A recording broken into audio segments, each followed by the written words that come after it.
Channel నేను సిరి. కేంద్రంలో అయితే లోక్సభ స్పీకర్ ఎవరనే దాని మీద అయితే చాలా చర్చ జరుగుతుంది. దీంతో తెలుగుదేశం అభ్యర్థి నిలుచునే అవకాశాలు ఉన్నాయని చెప్పి అయితే కొన్ని వార్తలు వచ్చాయి. కానీ అక్కడ నుంచి అంటే తెలుగుదేశం పార్టీ నుంచి వెళ్ళి ఎవరు లేరు అనగానే ఇక్కడ మోడీ గారు అయితే చాలా సంతోషంగా ఉన్నారని చెప్పేసి వార్తలు వచ్చేసినాయి. దాంతో ఓం బిర్లా గారికి కూడా రూట్ క్లియర్ అయిపోయిందని కూడా మరి వార్తలు వస్తున్నాయి. ఇందులో ఎంతవరకు వాస్తవం, అసలు ఏం జరుగుతుంది అనేది మనకి వివరించడానికి మనతో పాటు ఉన్నారు ప్రముఖ సీనియర్ జర్నలిస్ట్ డివిఎస్ గారు. నమస్కారం సార్. నమస్తే సార్, ఇప్పుడు చూస్తుంటే లోక్సభ స్పీకర్ ఎవరనే దాని మీద చాలా చర్చలు జరిగినాయి. ఒకనొక టైంలో తెలుగుదేశం పార్టీ అభ్యర్థిని నిలిచబెడితే ఎన్డీఏ కూటమి మేము సపోర్ట్ చేస్తామని చెప్పిన పరిస్థితుల్లో ఉన్న దాంట్లో నుంచి వెళ్ళి ఇప్పుడు తెలుగుదేశం పార్టీ నుంచి వెళ్ళి స్పీకర్గా అయితే ఎవరిని నిలిచబెట్టట్లేదు అని చెప్పేసి కూడా అన్నారు. దీంతో మోదీ గారు సంతోషంగా ఉన్నారు. ఓం బిర్లా గారికి రూట్ కూడా క్లియర్ అయిందని చెప్పేసి అయితే మరి వార్తలు వస్తున్నాయి. ఏంటంటారు మరి? తెలుగుదేశం పార్లమెంటరీ పార్టీ భేటీలో మనం లోక్సభ స్పీకర్గా అభ్యర్థిని నిలబెట్టడం లేదు అని చంద్రబాబు ప్రకటించడంతో ఒక స్పష్టత వచ్చింది. మొన్నటిదాకా ఏంటంటే కాంగ్రెస్, శివసేన, ఇండియా కూటమి అంతా కూడా ఒత్తిడి తెచ్చింది. ఏమని? తెలుగుదేశం కానీ లేకపోతే జనతాదళ్ యునైటెడ్ నితీష్ కుమార్ పార్టీ కానీ కనుక స్పీకర్ని వాళ్ళ అభ్యర్థిని నిలబెడితే మేము మద్దతు ఇస్తామన్నారు. ఏకగ్రీవంగా స్పీకర్ ఎన్నిక ఇప్పటి వరకు సాగుతూ వచ్చింది. ఇంతవరకు లోక్సభ స్పీకర్కి ఎలక్షన్ జరగలేదు. ఎప్పుడైతే తెలుగుదేశం మేము అభ్యర్థిని నిలబెడతలేదు అని ప్రకటించిందో బీజేపీ హ్యాపీ ఫీల్ అయింది. దీంతో ఇప్పుడు ఓం బిర్లాని వాళ్ళ అభ్యర్థిగా ప్రకటించిన దీంట్లో ఏం జరుగుతోంది? రాహుల్ గాంధీ అడ్డం తిరిగారు.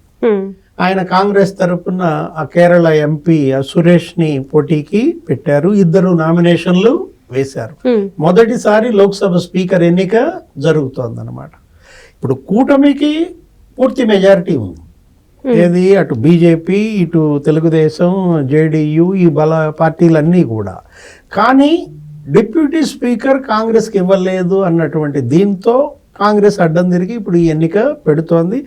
ఇది నామకే వాస్తే ఏంటి? ఓం బిర్లా గెలవడం ఖాయం. ఎప్పుడైతే తెలుగుదేశం నితీష్ కుమార్ వాళ్ళ అభ్యర్థులను పెట్టలేదో ఇంకా ఏదో వాళ్ళు ఎన్నిక జరిపామంటే జరిపాము, ప్రభుత్వానికి మేము పోటీ ఇస్తున్నాము అనే ఒక మెసేజ్ పంపటం కోసం, నెక్స్ట్ బలంగా బీజేపీని మేము ఢీ కొడుతున్నాం అనేటువంటి సందేశాన్ని ప్రజల్లోకి పంపటం కోసం రాహుల్ గాంధీ సురేష్ని పోటీ పెట్టారు.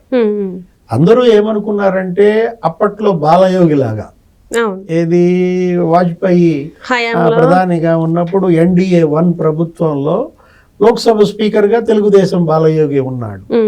అప్పుడు ఏం జరిగింది? మంత్రి పదవులనేమి తెలుగుదేశం తీసుకోలేదు. వాజ్పేయి 7 మంత్రి పదవులు ఇస్తానన్నా కూడా ఈయన వద్దన్నారు.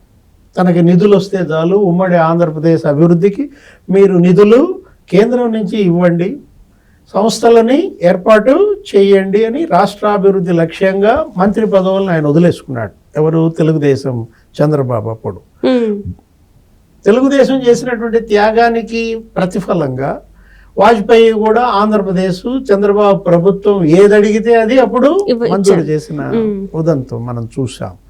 ఏది? ఒక్క సిమెంట్ రోడ్లే అప్పట్లో 5,000 కోట్లతో వేయించారు.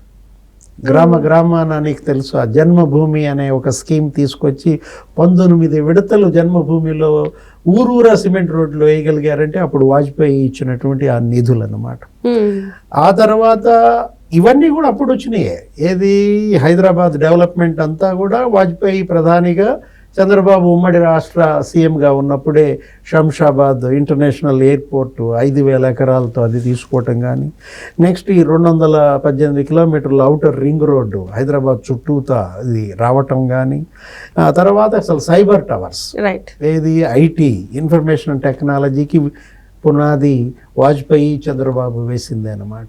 ఇవాళ ఐటీ రంగంలో తెలంగాణ ఇంత బలపడిందంటే 9 లక్షల ఉద్యోగులు ఇక్కడ పనిచేస్తున్నారంటే ఏడాదికి 50,000 అదనపు ఉద్యోగాలు వస్తున్నాయి.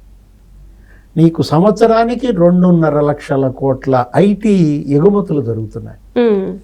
అదే తెలంగాణని సంపన్న రాష్ట్రంగా మార్చగలిగిందనమాట.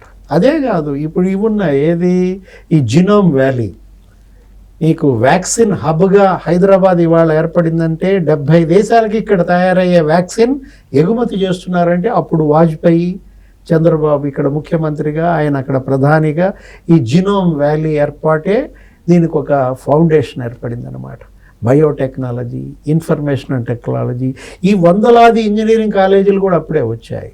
అదేవిధంగా ఇప్పుడు కూడా ఆశించారు. ఏది మోడీ, ఇప్పుడు ఈ ఎన్డీఏ ఈ ప్రభుత్వంలో కూడా మోడీ 3.0, మోడీ ప్రభుత్వం తెలుగుదేశం పైన ఆధారపడింది.